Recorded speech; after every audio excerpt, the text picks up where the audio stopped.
நானும் plus Keeravani sir இன்றைக்கி top music டைரக்டராக இருக்கார், பாகுபலி எல்லாம் ஆர்ஆர்ஆர் அதாவது ஆஸ்கார் வாங்கியிருக்காரு. அவங்கெல்லாம் சக்கரவர்த்தி சாருடைய பிளெஸிங், அவருடைய பிளெஸிங். அந்த சக்கரவர்த்தி சாருக்கால அந்த டைமில் அவரோட ரெக்கார்டிங்கில் ஒரு ஃபேக்ட்ரி மாதிரி நடந்துட்டு இருக்கும். 3 ஸ்டுடியோ இல்லை, ஒரு இடத்துல மனோ இருப்பார், ஒரு இடத்துல கீரவாணி சார் இருப்பார், அந்த மாதிரி ஒரு இடத்துல வந்தே மாத்திரம் ஸ்ரீனிவாஸ் தெலுங்கு, ஒரு பக்கம் ராஜ்கோட்டி.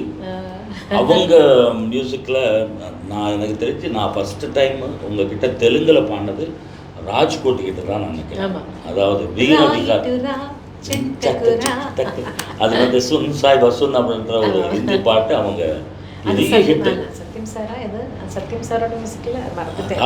ராஜ்கோட்டி மியூசிக். அது வீரவிகாரம் படம் பேர். ஆமாம், ஏன்னா ஃபஸ்ட்டு பாடினது இல்லையா, அப்போ தான் இன்ட்ரடியூஸ் அவங்க கொஞ்சம் 4 படம் பண்ணாங்க. ராஜா சார் வந்து ஒரு பேர் இன்ட்ரடியூஸ் பண்ணாங்க அப்படின்னு சொல்லி அவங்க கூப்பிட்டு உங்கள் கூட என்னை பாட வச்ச ஒரு பாருங்க. நான் எதுக்கு சொல்ல வந்தேன்னா, விஜய் சங்கர் சாருடைய பிளானிங்.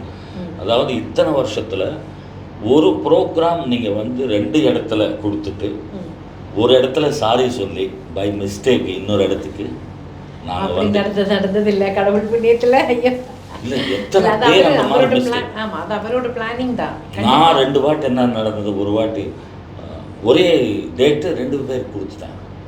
நம்ம ஏப்ரல் அப்படின்னா ஏப்ரல் மாதத்துலேயே 18ஆம் தேதினா 18ஆம் தேதி இன்னொரு ஊருக்கு கொடுத்தா இன்னொரு ஊருக்கு கொடுத்துட்டேன்.